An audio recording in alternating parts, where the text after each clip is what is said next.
Wells Fargo's next chapter. Charlie Scharf becomes chairman, lifts asset cap. WFC stock analysis. Here's something that might shock you. Wells Fargo just handed their CEO a massive $30 million bonus package right after promoting him to chairman. But here's where it gets controversial. This could actually be the smartest move they've made in years. Wells Fargo's bold leadership gamble. Why Charlie Scharf's $30 million reward could transform banking forever. Reese Northwood. Thursday, July 31st. 2025, 6:33 p.m. Eastern Time. 18-minute read.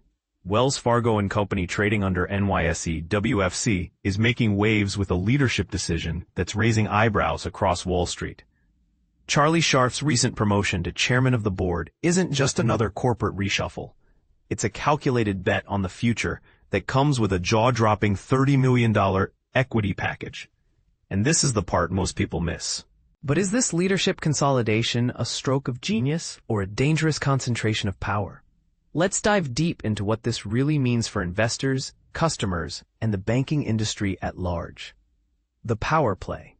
When one person holds all the cards, starting July 31st, 2025, Scharf officially wears two hats: Chief Executive Officer and Chairman of the Board.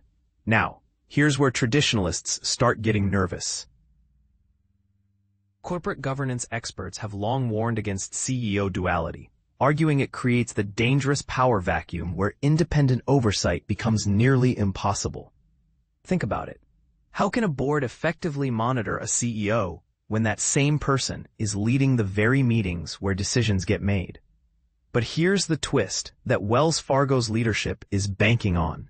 Literally, this hybrid approach attempts to capture the benefits of streamlined decision-making while maintaining the checks and balances that regulators and shareholders demand.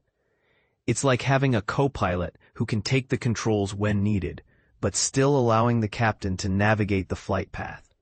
The real question investors should be asking, is this structure actually effective, or is it just corporate theater designed to appease critics while getting Scharf unprecedented control?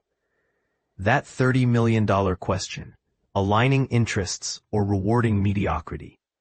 Let's talk about that elephant in the room, the special equity award that's got everyone talking.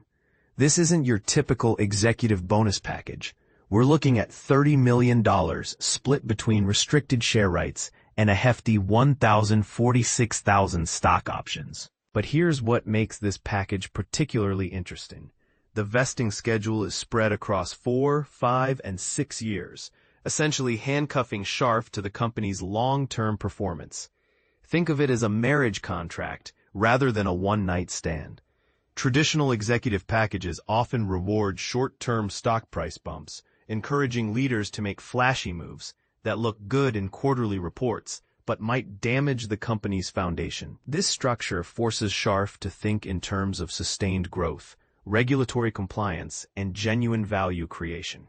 His financial success becomes directly tied to metrics like consistent earnings growth and hitting crucial regulatory milestones. But here's the controversial angle most analysts won't mention. Are shareholders essentially paying $30 million for Scharf to do the job he's already being paid to do as CEO? Critics argue this represents corporate excess at its finest, especially for a bank that's still working to rebuild trust after its infamous fake account scandal. The regulatory mountain, climbing out of Scandal Valley. Now, this is where Scharf's leadership story gets truly compelling. When he took the reins in 2019, Wells Fargo was drowning in regulatory quicksand. The bank faced a suffocating $1.95 trillion asset cap imposed by the Federal Reserve, essentially a financial straitjacket that prevented growth and crushed competitive positioning. Fast forward to Q2 2025, and here's the game changer. The Fed finally lifted that asset cap. For those unfamiliar with banking regulations, imagine being a runner forced to compete in a marathon while wearing ankle weights. The asset cap removal doesn't just free Wells Fargo to grow. It unleashes pent-up potential that's been building for years. Industry analysts are projecting something remarkable, an 18% annual earnings per share upside over the next 5 years. This isn't wishful thinking. It's based on the bank's ability to finally expand its loan portfolio, re-enter lucrative markets like investment banking and trading, and capitalize on opportunities that were previously off-limits. But here's what's even more impressive. Scharf's team has systematically dismantled the regulatory web that once threatened to strangle the institution. They've resolved 12 out of 14 consent orders with various regulatory bodies, including the Federal Reserve, the Office of the Comptroller of the Currency, and the Consumer Financial Protection Bureau. Each resolution represents not just a legal victory, but a return to normal banking operations. However, and this is crucial for investors to understand, two significant consent orders remain unresolved. One involves Gramm-Leach-Bliley Act compliance issues, while the other addresses anti-money laundering deficiencies. These aren't minor technical violations, they're serious regulatory concerns that could explode into major problems if not handled properly. The bank is addressing these challenges head-on, investing a staggering $2 billion annually in risk management infrastructure and third-party audits. That's not just compliance spending, it's an investment in institutional credibility and operational resilience. Following the money, financial performance under the microscope. Let's get into the numbers that really matter to investors and customers alike. Wells Fargo's 2025 financial performance tells a story of cautious optimism mixed with persistent challenges.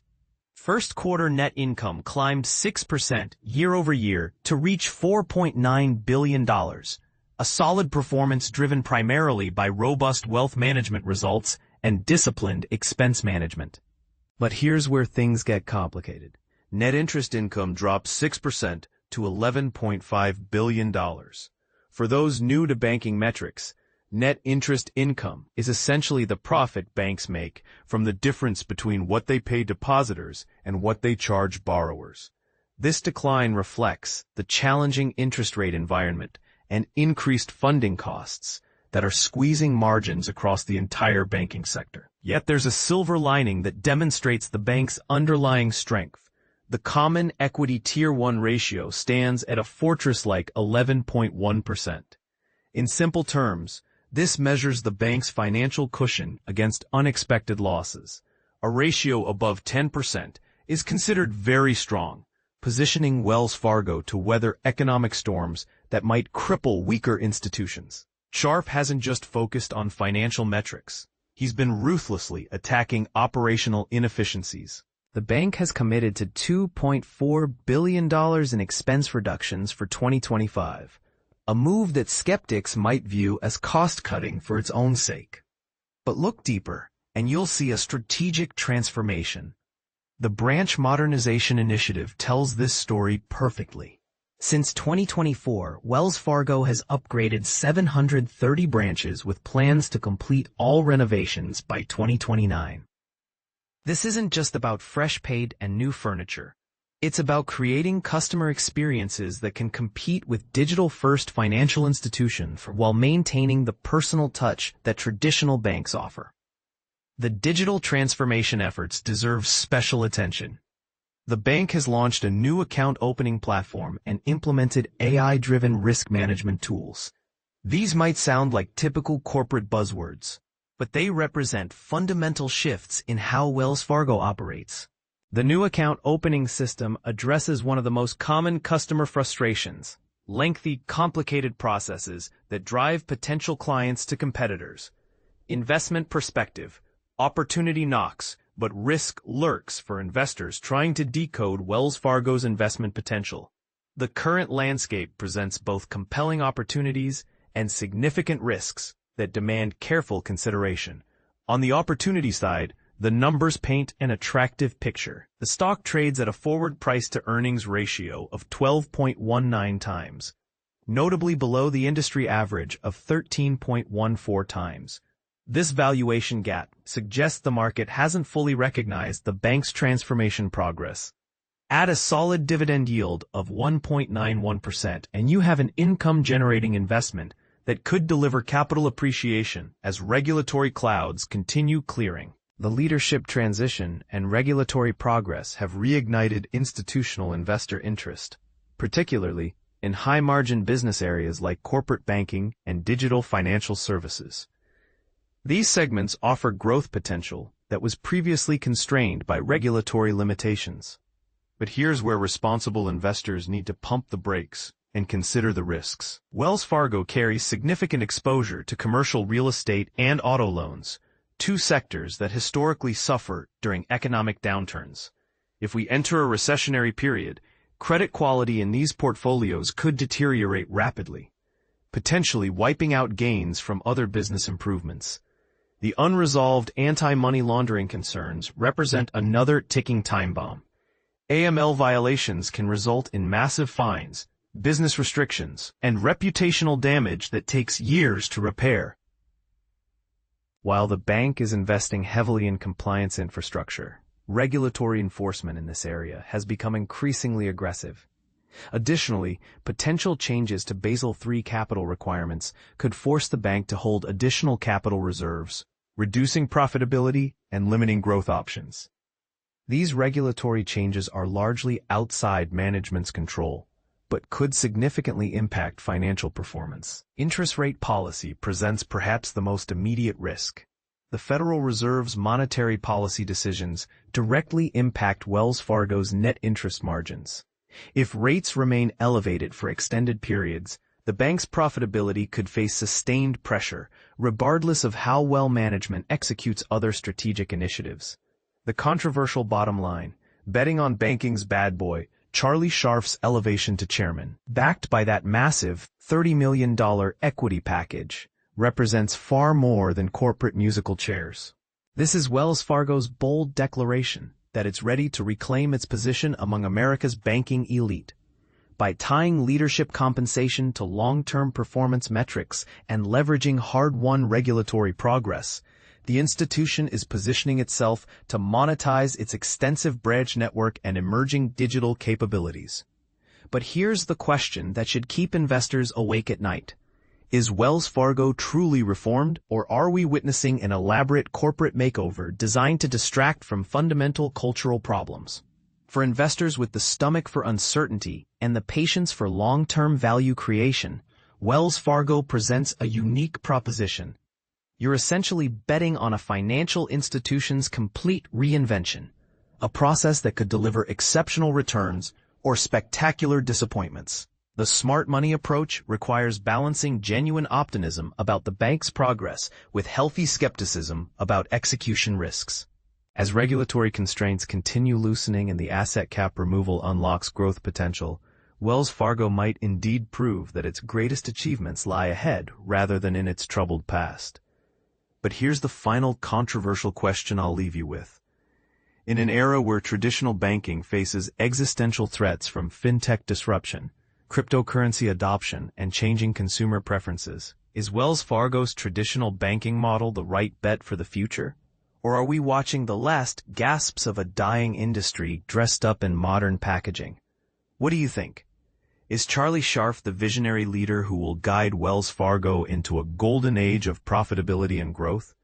Or is this leadership transition just another example of corporate America rewarding executives while regular shareholders and customers bear the real risks?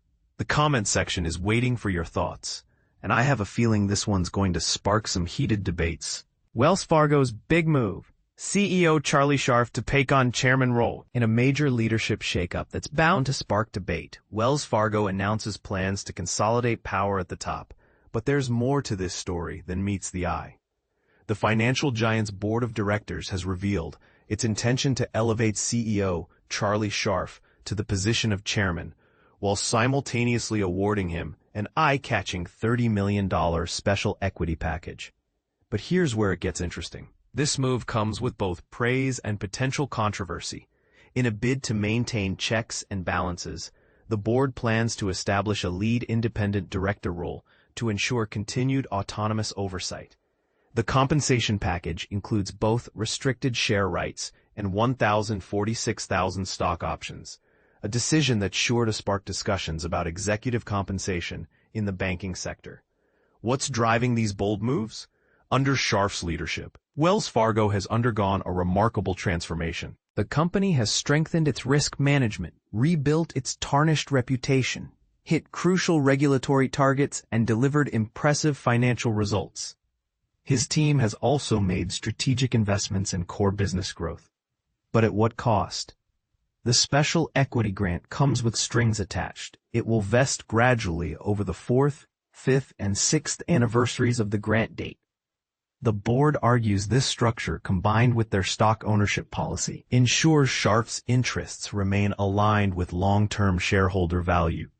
Stephen Black, the current chairman, praised Scharf's unprecedented transformation of Wells Fargo, while Scharf himself acknowledged the challenges his team of 213,000 employees faced during this period of change. But here's what many might overlook. This restructuring occurred during some of the most challenging circumstances in banking history. Wells Fargo, with approximately $2.0 trillion in assets, continues to be a powerhouse in financial services, ranking 33rd on Fortune's 2025 list of America's largest corporations. Their diverse portfolio spans consumer banking, commercial banking, investment banking, and wealth management. But here's the burning question. Does consolidating CEO and chairman roles, even with an independent director, serve the best interests of shareholders and customers? Or does it concentrate too much power in one person's hands? The company has included standard forward-looking statements cautioning investors about potential risks and uncertainties. For detailed information about risk factors, interested parties can consult Wells Fargo's SEC filings, including their annual report on Form 10-K. What's your take on this leadership consolidation and substantial equity award? Does it represent smart retention strategy or excessive executive compensation? Share your thoughts in the comments below. Wells Fargo CEO Charlie Scharf to become chairman. Get $30 million award. What you need to know. Imagine a pivotal moment in the recovery of one of America's largest banks, Wells Fargo, where the board of directors makes a significant decision that could shape the future of leadership within the institution. But here's where it gets controversial. They plan to appoint CEO Charlie Scharf as the new chairman of the board and bestow upon him a hefty $30 million equity award. This move comes just months after Wells Fargo was lifted from a stringent asset cap, marking a turning point in the bank's tumultuous journey. On July 31, 2025, Wells Fargo announced that its board intends to consolidate the CEO and chairman roles under Scharf's leadership. This decision reflects the board's confidence in Scharf's ability to steer the bank through its ongoing transformation and create long-term shareholder value. As Stephen Black, the current chairman of Wells Fargo's board, stated, the Special Equity Award is designed to acknowledge Charlie's role in leading Wells Fargo through an unprecedented transformation, creating shareholder value, and positioning the company for the future. This substantial award not only recognizes Scharf's contributions, but also aims to align his compensation with that of top executives at other major financial institutions like J.P. Morgan Chase, Goldman Sachs, and Bank of America. Interestingly, Wells Fargo previously separated these roles in 2016 following the notorious fake account scandal, which led to billions of dollars in fines and widespread public criticism. When Scharf assumes the chairman's position, the board will appoint a lead independent director to ensure continued oversight and governance. While the timing of this transition remains unspecified, it signals a shift in how the bank plans to operate moving forward. And this is the part most people miss. Despite the board's decision, influential proxy advisors have historically advocated for separating the CEO and chairman roles to enhance corporate governance. In fact, last year, shareholders of both Goldman Sachs and Bank of America rejected proposals to merge these positions, highlighting the ongoing debate about the best structure for bank leadership. Charlie Scharf, who took the helm at Wells Fargo in 2019, has been working diligently to address the issues stemming from the fake account scandal. His leadership has been instrumental in guiding the bank towards compliance and rebuilding trust with stakeholders. However, this recent decision raises questions about the balance between executive power and independent oversight. What do you think? Should Wells Fargo consolidate the CEO and chairman roles, or does this compromise the independence needed for effective corporate governance? Share your thoughts in the comments below.